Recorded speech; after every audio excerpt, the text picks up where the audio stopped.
This is Sheringham trying to reach the ball. It's come out as far as Dennis Irwin. Caressed back onto the head of Andy Cole. And now Paul Scholes! Oh, that's a brilliant goal! Knockouts then, which means quarterfinals at this stage. We'll pick Manchester United first against Monaco. And we left Manchester United in fine form. They were superb in the group. They were really doing well in the league. Let me take you to February 1998. England meet up for a 2-0 defeat against Chile in a kind of World Cup warm-up, Michael Owen's debut. And Tony Adams said, notice how tired the United players looked and really began to think they might have shot their bolt. Well, indeed, injuries were starting to take their toll. Pallister was out. Keane had that horrendous injury with Erling Haaland. He would maybe get his own back later on. Giggs and Nicky Butt. Scholes, the Neville brothers were forced to play, but were not anywhere near fit. David, they drew 0-0 in the Principality and come back to Old Trafford. Okay, match still very much in the balance, no away goal, but as we've talked about often on this show, British football didn't really recognise that as a fair way to play. Look at that United side and what it's missing, and the players who are playing are not fit. It's maybe less a surprise that it should have been that it was 1-1. David Trezeguet, it's a poor header from Gary Neville, I think, out of defence. It's mopped up. And this is what I think. This is, when I think of Monaco this time, I certainly think of France around this time. It's exactly that. It's, oh, there's an opportunity. It's in the net before you think there might be a goal here. United huff and they puff, and it's, you know, Solskjaer up front, who eventually on the Saturday before the Overmars game. Now, there was a famous bookie who paid out on United. United were clear, but, you know, Arsenal had 3 games in hand at one point, and he paid out on United winning the title. And well, that didn't. He didn't need to do that, as it turned out in the end. Overmars scored, and anyone of our vintage will know that guy, the guy with the curly hair celebrating, and Sky used him on many a package for some time, and Arsenal would then go on a run. There was a story that when United went out that night against Monaco, Wenger got so drunk celebrating that training had to be cancelled the next day. That doesn't really fit into the Arsene Wenger oeuvre, but that's certainly how the story goes. David, you mentioned the kind of seismic shock. It was, but yeah, possibly shouldn't have been. Yeah, it shouldn't have been now, knowing what we know. But at the time, I think, first of all, you need to take into account what we discussed last week, which was they had slayed their dragon, you know, their own Vietnam and Juventus, and they'd come out of it. And in Monaco, a respectable side. I think Adam mentioned last week, they were a good side. They weren't a great side.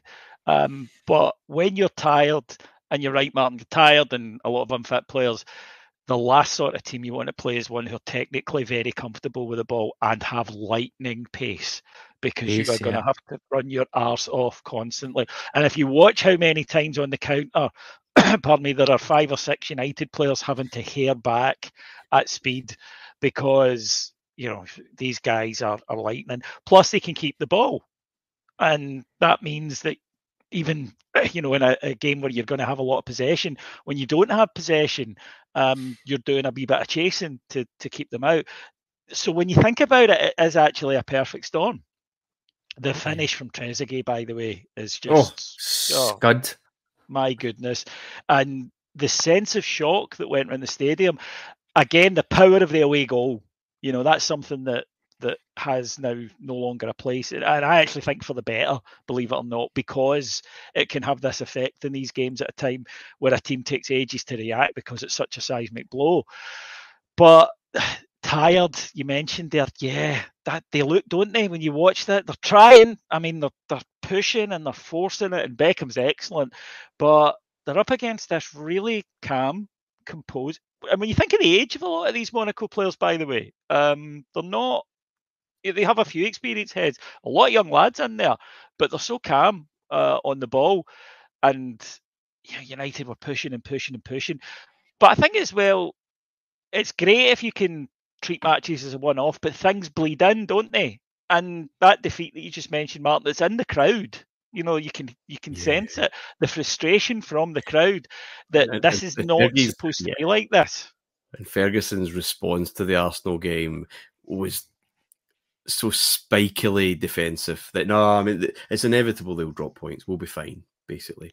And you know they obviously went on an absolute run and took the title. Phil Neville came in for a fitness test, rubbed down before that Arsenal game, and Ferguson basically asked him at 11:15. Because it was a lunchtime kickoff. Are you fit? Yeah, I'm good because I got a new position for you to play. I had to play on the right side of midfield against or the left side of midfield against. Well, that was against Ray Parrell, actually, who was just tireless. I mean, he was just running and running and running and running. And you're absolutely right, David. They look shattered, don't they? And again, knowing it now, falling apart because they win nothing because the FA Cup they got it to Barnsley, I think. I mean, everything is just after looking so good, and you know, United don't spend as much money generally over the course of the season as we think, but they have splodges now and again, and certainly the summer of '98 would be with two key positions, which we'll talk about when we come to 98-99. But this was just a tired team getting the absolute runaround by fit, fast players. Pains me to say, Davey, but John Collins looks at home and good in this team. Yeah, and of course he would then leave there and go to Everton and be absolutely rubbish because that's what happens to anybody who goes to Everton. But no, he has a very specific role here, a bit like Lambert that we discussed a few weeks ago, that you're given a very specific role in these sides. I need you to do this. And Collins is very good on the ball and he's very good at recycling it, and that's what this side needs. It needs him to sit there and do that. It's not the Collins that we remember from Scottish football, where he was far more as you have to be, you know, far more box to box, bustling type player. This is not that. It's really calm sitting there, and he's you're absolutely right. But that's what I mean. There was a composure about this Monaco side, and this was, Martin, when I began to think about, because you know Zidane isn't Zidane at this point. Zidane becomes Zidane in the summer, and we'd seen France at Euro '96, and they hadn't been all that for their reputation. But I was looking at some of their younger lads in this team, and you know, you're remembering the other guys that they have like Deschamps, etc., and Laurent Blanc, who, you know, even then everyone knew was just a fantastic centre back. And I remember being quite impressed across these two games with Barthez, and you just thought, France. And I remember thinking at this time and falling in love with quite a lot of these players, like Henry. And Adam mentioned last week, you know, he goes to Juventus and it doesn't work out, and he goes to Arsenal, and you're thinking, is this Bergkamp too? You know, someone who you liked a lot, and then he goes to Italy and it's just not for him, and he goes to England. For everybody, real test. But well, he would then go to England and Thierry Henry, not an Arsenal fan, but if you didn't enjoy watching a team that had Thierry Henry, Marc Overmars, Dennis Bergkamp in it, this is not a sport you should be watching. But that night at Old Trafford, I do remember, you mentioned there the season's falling apart. That's in the crowds, you know, there is a sense of come on. And it's maybe another good lesson in the past is gone.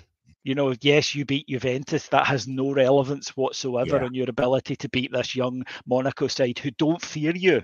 You know, you might think that has catapulted you up the rankings, but at this point, United have not won a European Cup. You know, they're not Juventus. They're not Ajax. They're not a side that these guys will be totally panicked about playing. And I just keep going back to it. They're so unflustered, Monaco. Helps the early goal, right enough. But then also for United, that sense, because of this pace, if they get away again, and they're always capable, and that affects you psychologically. I would say, though, Beckham, terrific. If you go back and watch this game, Beckham it's like the Beckham you remember it, you know, a couple of years later, 2001 for England, where he was just everywhere and everything. That was the Greece game, Old Trafford, that kind of spoke to me.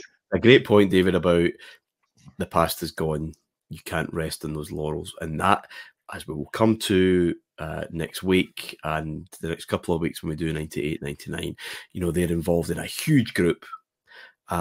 with mammoth games, and then their quarterfinal, semi-final run have big teams, so they're not resting on that. They are, it's next game, next game, next game. But that will come in the future.